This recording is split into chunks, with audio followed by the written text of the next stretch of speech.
Cher Moussis, bonjour, je suis Richard Matisse, gynécologue obstétricien et vice-président exécutif de Gynécologie sans frontières. J'ai pour mission aujourd'hui de vous parler du viol en situation de crise humanitaire. Alors, il faut savoir que les violences sexuelles dans le contexte des crises humanitaires, que ce soit en situation de conflit, de précarité, prennent une ampleur importante depuis une trentaine d'années. Alors, pourquoi les femmes sont-elles plus particulièrement victimes de violences dans les situations humanitaires? Lorsqu'il y a une catastrophe naturelle, celle-ci s'accompagne souvent d'une crise humanitaire sociale, sanitaire, avec tous les repères sociétaux et sociaux qui sont modifiés de fait, avec très souvent un déplacement de population pour fuir le lieu de vie devenu hostile. S'associe à cela le stress psychologique induit par la crise elle-même, qui entraîne des troubles psychosomatiques et des troubles du comportement. Le climat de violence sociale induit par la crise humanitaire catalyse donc toutes les violences humaines sous-jacentes, d'où une fréquence encore plus élevée des violences faites aux femmes. De même, en dehors des crises humanitaires, dans les situations de violence sociale comme le chômage, la précarité, les violences faites aux femmes sont plus fréquentes aussi. On a pu en constater l'effet lors du confinement de la crise du Covid-19 où on a vu une recrudescence des violences intrafamiliales, que ce soit violences faites aux femmes ou aux enfants. Dans les conflits armés, les violences faites aux femmes sont devenues omniprésentes. En effet, il existe, en plus des violences que l'on rencontre dans les crises humanitaires, des violences spécifiques aux conflits armés. Ces conflits ne se passent plus maintenant sur des champs de bataille comme jadis, mais vont sur les lieux de vie des populations. Et les premières victimes sont donc les civils, et en particulier les civils ne pouvant pas se défendre et les plus vulnérables, comme les enfants, les vieillards, les handicapés, mais aussi les femmes. Pour les femmes, il y a en plus une raison supplémentaire à être ciblée lors des conflits stratégiques, c'est le fait d'être une femme. Alors pourquoi le fait d'être une femme constitue un risque supplémentaire de devenir une victime en cas de conflit armé?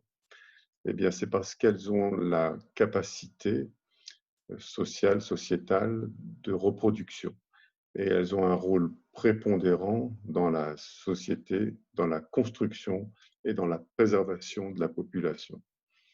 De plus, vu l'importance que prend la sexualité dans toutes les sociétés, dans toutes les communautés, il n'est pas étonnant que les femmes subissent des violences sexuelles lors des conflits armés. Les viols de guerre s'inscrivent dans une stratégie de destruction majeure. En violant les femmes de l'ennemi, l'agresseur prend la place de tous les hommes et de la famille et de la société. Le viol conduit à la destruction du lien de famille, comme le feu détruit le lieu de vie, la maison. La femme victime de viol est détruite à travers son corps, mais aussi c'est la société qui est détruite par sa capacité de reproduction qui est altérée. Quelles sont les formes de violence que l'on peut rencontrer dans les situations humanitaires? En situation de catastrophe naturelle ou de conflit armé, les populations sont souvent déplacées et vivent dans des camps de réfugiés, des camps de déplacés. Là, les violences sont très fréquentes. Elles sont le, se traduisent par du harcèlement sexuel, par des viols, par une exploitation sexuelle sous contrainte en échange d'une protection, de services, de nourriture. Dans les conflits armés, il existe en plus de ces violences une violence spécifique, ce qu'on appelle les viols de guerre. C'est une stratégie militaire destinée à déplacer, terroriser, contrôler les populations. Le viol de guerre sert donc à la conquête et à l'avilissement des femmes, à l'humiliation des hommes qui sont en charge de leur protection, au déshonneur des combattants capturés.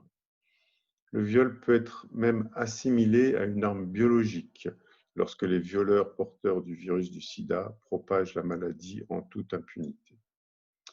Le viol peut aussi servir de récompense aux soldats vainqueurs, en exaltant leur bravoure et en dopant leur morale. Le viol peut aussi sous-tendre des pratiques rituelles relevant de la sorcellerie parfois. Par exemple, au Congo, on attribue au viol de vierges ou de femmes enceintes des vertus magiques comme l'invulnérabilité, la force, la protection, la victoire. Enfin, les viols peuvent être simplement, oserais-je dire, opportunistes ou de droit commun, les belligérants profitant de l'opportunité que leur procurent leurs armes pour soumettre les femmes et leurs filles au viol en toute impunité. Tous ces facteurs contribuent à une explosion de la fréquence, de la prévalence des viols dans les situations de conflit armé. Il existe de plus, à notre époque numérique, une torture supplémentaire, celle d'avoir été filmé, qui ajoute la menace permanente de l'humiliation pour les victimes et leurs proches de voir publier ces images. Quelles sont les conséquences des viols de guerre? Elles sont psychologiques comme tout viol, mais il existe aussi des conséquences plus spécifiques. La question de l'avenir des enfants issus du viol reste très problématique. Certains deviendront encore soldats, seront répudiés, seront tués. Il existe aussi un rejet des victimes par leur propre communauté, voire une stigmatisation sociale qui est un fardeau extrêmement cruel pour les victimes qui ont été violées. La victime, en quelque sorte, devient coupable d'avoir survécu. Elle est menacée par sa propre famille parfois d'être tuée, vise l'humiliation du père, ce qui est le pire qui puisse lui arriver.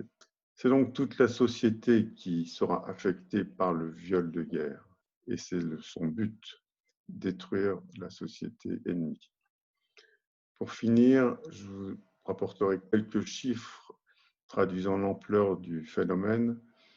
On aurait dénombré 500 000 viols au Rwanda depuis la fin de la guerre du Rwanda et au Congo, dans le Kivu, des viols, on a dénombré entre 400 000 viols entre 2003 et 2008, des victimes dont l'âge est compris entre 3 et 80 ans.